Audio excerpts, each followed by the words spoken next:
नमस्कार मित्रों, S2 adviser में आपका फिर से स्वागत है।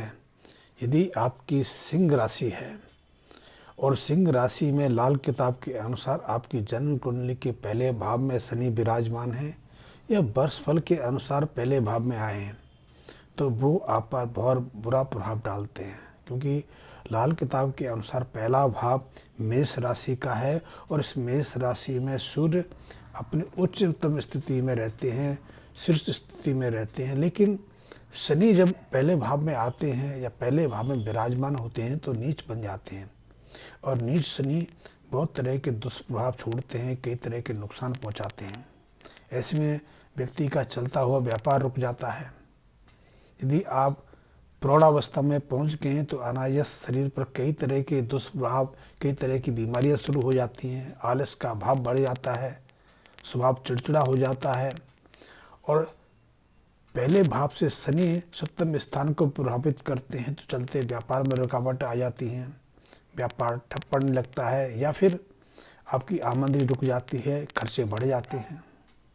आलस का भाव रहता है, शरीर में बिना किसी कारण से दर्द बना रहता है। यदि आप किसी लंबी बीमारी से पीड़ित हैं और ऐसे में यदि आप उपचार ले रहे हैं तो दवाइयाँ काम नहीं करती हैं, या फिर अनायास हृदय संबंधी विकृतियाँ शुरू हो जाती है। कई लोगों को तो इसी अवधि के दौरान हार्ट अटैक का सामना करना पड़ता है या फिर ब्रेन स्ट्रोक हो जाता है, और ऐसे में महीनों तक अस्पताल की सैर करनी पड़ती है, जिस पर अनावश्यक लाख रुपए खर्चा हो जाता है।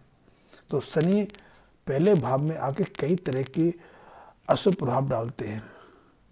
वैसे भी पहला जो घर है लाल किताब के अनुसार वो सूर्य और मंगल का घर है। सूर्य मंगल एक दूसरे के मित्र हैं, लेकिन शनि के साथ दोनों की शत्रुता रहती है, और ऐसे में वो अपना प्रभाव डालने से भी पीछे नहीं छोड़ते। लेकिन ऐसी अवस्था में यदि लाल किताब संबंधी कुछ उपचारों की मदद आप लेते हैं, ये लाल किताब कार का भी कहना है और हमारा निजी अनुभव भी है। मैंने ऐसे सैकड़ों लोगों को इस अवस्था में कई कई ऐसे उपाय कराए जिनसे उनके जीवन में अनायास बहुत तेजी से बदलाव आया। इन उपायों से यदि रुके हुए काम है तो फिर चल पड़ते हैं। यदि नौकरी पर बनाई है, मान प्रतिष्ठा की क्षति हो रही है, आपका स्वास्थ्य बिगड़ रहा है, आपकी आमदनी घट गई है, तो निश्चित रूप से इन उपायों के माध्यम से आपके आमदनी के स्रोत भी खुलते हैं, नौकरी की वो जटिलताएं भी समाप्त हो जाती हैं। कई बार ऐसी अवस्था में पैतृक घर पर, पैतृक संपत्ति पर भी विवाद का कारण शुरुआत हो जाती है, और फिर वो विवाद लंबा रूप धारण कर लेता है। लेकिन ऐसे में विवाद बढ़ने से पहले यदि आप इन उपायों को कर लेंगे तो वो विवाद भी सहजता से दूर हो जाता है, समाप्त हो जाता है। कई बार ऐसी अवस्थाओं में पिता पुत्र के संबंधों में भी, परिवार के सदस्यों के मतभेद के बीच भी मतभेद पैदा हो जाते हैं। बेवजह लड़ाई झगड़े कलेश की स्थिति बनी रहती है, और ये अनावश्यक मानसिक तनाव देता है। मानसिक तनाव के कारण आदमी अपने पर नियंत्रण नहीं रख पाता, अपने व्यापार पर ध्यान नहीं दे पाता। या यदि आप ड्राइविंग करते हैं, क्योंकि कई बार देखा गया है कि ड्राइविंग करते समय यदि हमारा मन पर नियंत्रण नहीं है तो बेवजह हम एक्सीडेंट का शिकार हो जाते हैं। ये भी एक हमारे सामने कठिन स्थिति बन जाती है। तो सिंह लग्न वालों के जब जन्म कुंडली में लाल किताब के अनुसार शनि प्रथम स्थान पर हों या फिर वर्ष फल के अनुसार पहले स्थान पर आ जाएं, तो वो अपने कई तरह के दुष्प्रभाव छोड़ने, कई तरह के बुरे प्रभाव देने में पीछे नहीं हटते।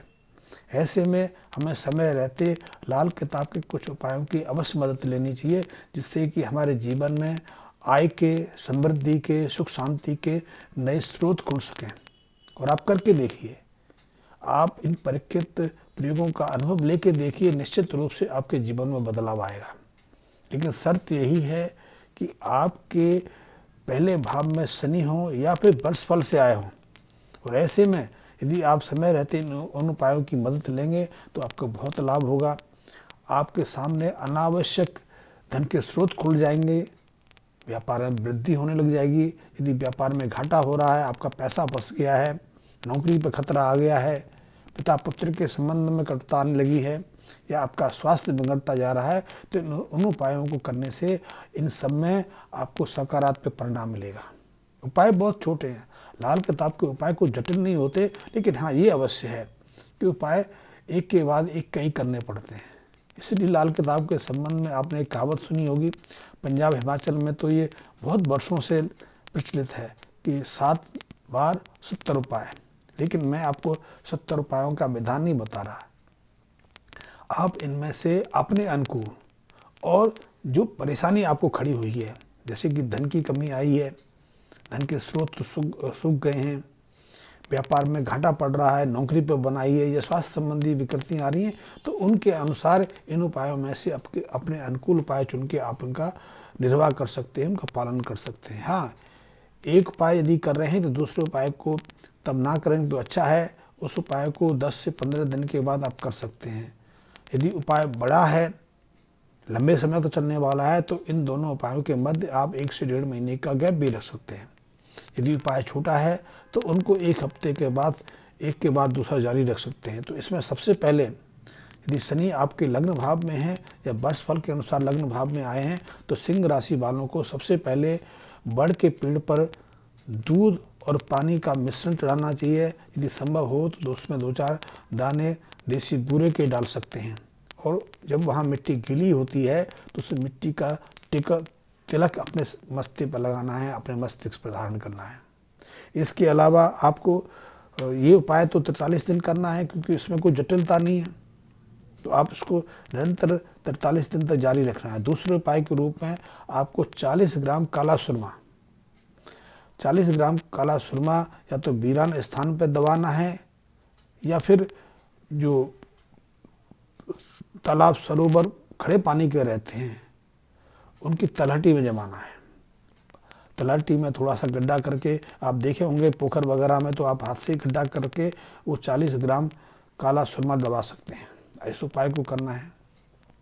तीसरे उपाय के रूप में आपने चांदी, चावल और दूध का निरंतर किसी मंदिर में दान करना है, या यदि आपके गली के बाहर से, आपके घर के बाहर से कोई साधु निकलता है तो उन साधु को भी ये चावल दूध का दान कर सकते हैं।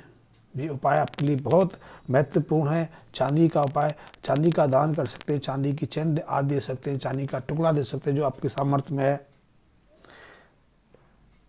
इसके अलावा आपको 43 दिन तक लगातार शनि संबंधी वस्तुएं, जरूरी नहीं कि वो महंगी वस्तु हो, आप कभी उन्हें लोहे का चिमटा दे सकते हैं, लोहे की बाल्टी दे सकते हैं, लोहे की परात दे सकते हैं, या फिर कोई मेहनती मजदूर है तो उसको आप फावड़ा दे सकते हैं।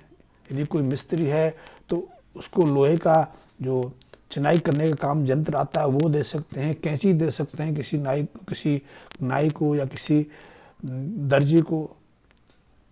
शनि की वस्तुएं और भी हैं, जैसे कि उड़द की दाल है, तो आप वो भी दान कर सकते हैं। हाँ, आपके लिए इन उपायों के साथ एक उपाय करना बेहद लाभकारी साबित होगा, और इस उपाय को आप सबसे पहले भी कर सकते हैं। इस उपाय से आपके जो आय के स्रोत हैं, जो धन आगमन के स्रोत रुक गए हैं, आपको धन की कमी का अनुभव होने लगा है, आपके ऊपर कर्जे चढ़ने लगे हैं, या आपके पैसे बाजार में फंस गए हैं, आपकी दुकानदारी, आपका व्यापार रुकने लगा है, तो उसको खोलने के लिए ये उपाय सर्वोत्तम है। इसके लिए एक मुट्ठी आप अखरोट लें, अखरोट की गिरी नहीं लेनी, साबुत अखरोट लेने हैं, 5-7 दाने एक मुट्ठी में आते हैं, और उनके साथ में एक पूजा वाला नारियल लेकर इनको किसी धर्म स्थान पर, किसी मंदिर में इनको आप हर शनिवार को देते रहें। आप ऐसा निरंतर 43 शनिवार दे सकते हैं। यदि आपकी ज़्यादा सामर्थ्य है, ज़्यादा परेशानी है, तो इस उपाय को आप नियमित रूप से निरंतर 43 दिन तक जारी रख सकते हैं। इस उपाय से आपका धन आगमन के स्रोत खुलेंगे,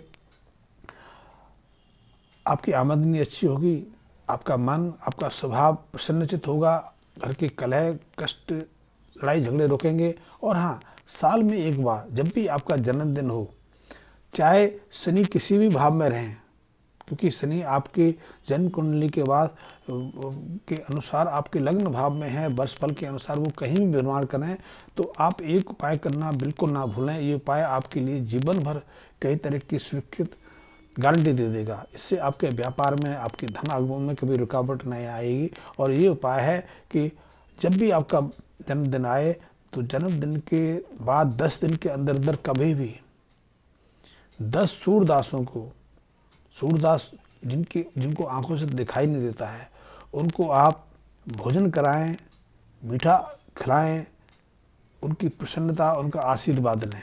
यदि उनके आशीर्वाद आपको मिलेगा तो शनि संबंधी ऐसे जो दुष्प्रभाव हैं, जैसे कष्ट हैं, आपके जीवन में कभी हस्तक्षेप नहीं कर पाएंगे। आपको धन की कमी का कभी अनुभव नहीं करना पड़ेगा। और हाँ, अब मैं आपसे एक रिक्वेस्ट करना चाहूँगा कि आप यदि मेरे वीडियो नियमित रूप से देखते हैं लेकिन अभी तक आपने मेरे चैनल को सब्सक्राइब नहीं किया है तो सब्सक्राइब भी कर लें और मेरे बेल आइकन को प्रेस भी कर दें। धन्यवाद मित्रों।